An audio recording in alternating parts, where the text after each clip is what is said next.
In today's video, I'm going to teach you how to schedule Zoom meetings in Google Calendar. By the end, you'll be able to create a Zoom meeting in the Zoom app and have it appear neatly on your Google Calendar with the link, details, and invites ready to go. Start by opening the Zoom desktop app and signing in. Make sure you're on the Home tab so the main controls are visible. If you haven't updated Zoom in a while, it's a good idea to do that first so all calendar options are available.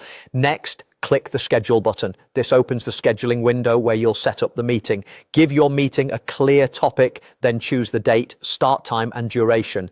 Double check the time zone, especially if you're coordinating across regions. If this is a recurring meeting, enable the recurrence option and set the pattern you need so you don't have to recreate it each time.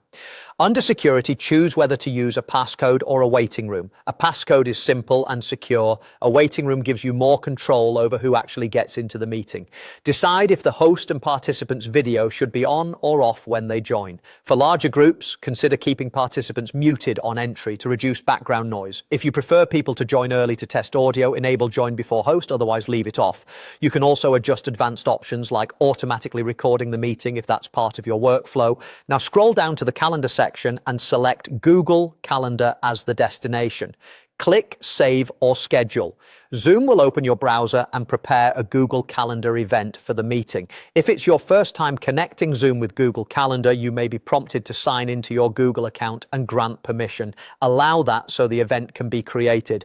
If a pop-up is blocked, enable pop-ups for this action and try again. In the Google Calendar event that opens, you'll see